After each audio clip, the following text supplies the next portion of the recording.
Merhaba arkadaşlar, kanalıma hoş geldiniz. Bugün sukulent çoğaltma ile ilgili yeni bir teknik deneyeceğim ve bununla ilgili kısa bir video hazırlamak istedim sizler için. Öncelikle burada daha önce çoğaltmış olduğum sukulentleri görmenizi istiyorum. Bakın hepsinin de yavruları çıkmaya başladı. Şöyle görün. Bunlar zaten daha önceden kendi çoğalttığım sukulentlerim. Bakın şunu da çok küçücük bir tane yapraktan çıktı bu. Bunun da nasıl çoğaldığını şöyle göstereyim. Bakın yapraktan bu şekilde çoğalıyor arkadaşlar. Bir tane yaprağını alıp buraya gömdüğümde gördüğünüz gibi ne güzel çoğalmaya başladı. Çok hızlı büyüyor o yüzden. Şurada diğer yavrularında bakın şu minicik olanları bile köklenmiş. Bakın şurada minicik. Burada yine aynı şekilde. Bakın çok güzel. Köklerini artık salmaya başlamışlar.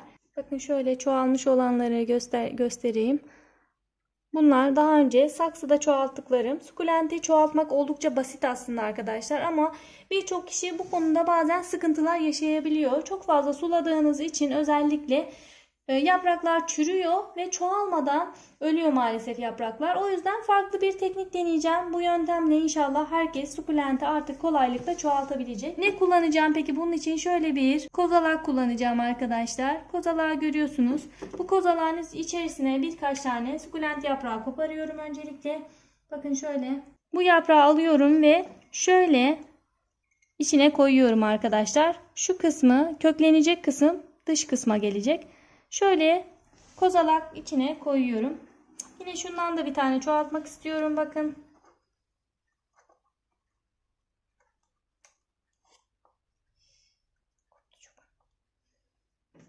Yine bunu da aynı şekilde şöyle içine koyuyorum.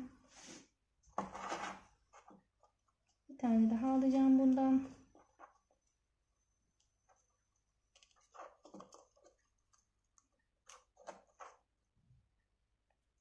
Bir tane daha çoğaltıyorum. Şöyle içine şöyle koyuyorum arkadaşlar. Bakın bu şekilde. Şundan da çoğaltmak istiyorum.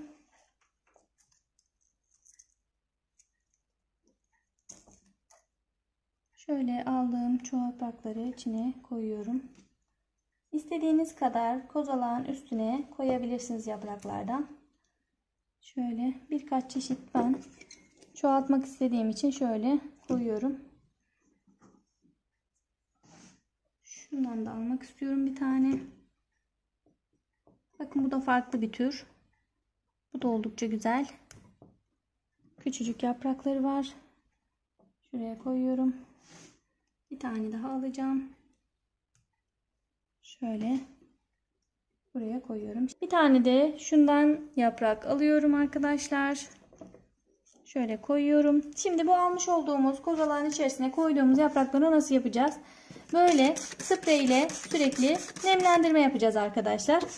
Şöyle sprey ile bir miktar nemlendiriyoruz. Bu şekilde güneş alan bir yere koyacağız arkadaşlar ve zamanla köklerinin çıktığını göreceğiz. Köklenmeler başladıktan sonra artık toprakla buluşturma aşamasına gelebiliriz. İlerleyen aşamalarda yine görüşmek üzere. Hoşçakalın. Tekrardan hepinize merhaba arkadaşlar. Daha önce kozalak üzerine koymuş olduğum sukulentlerim kök salmaya başladı. Şöyle bakın görmenizi istiyorum. Yavrular minik minik oluşmaya başladı. Bakın. Bu şekilde biraz kökler oluştu. Hemen hemen hepsinde köklenmeler mevcut. Bakın yavrular oluşmaya başladı. Bakın yine şuradaki biraz daha hızlı büyüdü. Sukulentin türüne göre de biraz gelişim açısından farklılıklar olabiliyor. Bazıları daha hızlı çoğalabiliyor. Bazıları henüz daha yeni köklenme aşamasında, yeni yavru oluşturma aşamasında. Bazıları kurudu, sonuç alamadım. Ama oldukça iyi bir şekilde yine de köklenmeler söz konusu arkadaşlar. Yine de şunu belirtmek istiyorum. Bakın buraya koyduğum sukulentlerle bunlar aynı zamanda koymuş olduğum sukulentler. Toprakta daha hızlı gelişim gösterdi arkadaşlar. Topraktaki ile kozalağın üzerindeki aynı şekilde değil. Bakın bunlar da köklendi ama topraktakiler oldukça büyüdüler. Hızlı bir şekilde köklendiler. Kozalak üzerinde yapmanızı da elbette ki tavsiye ederim. Toprak üzerinde yetiştirirken sorunlar yaşıyorsanız kozalak üzerinde de deneme yapabilirsiniz. Kozalağı sürekli nemlendirerek, üzerine sürekli püskürtme yaparak sukulentin çoğalmasını sağlayabilirsiniz. Ama bu şekilde plastik kaplar benim için daha avantajlı. Ben her zaman bunları deniyorum. Aradaki farkı da size göstermiş oldum bu böylelikle. Bakın, derinliği çok az olan bir kap bu.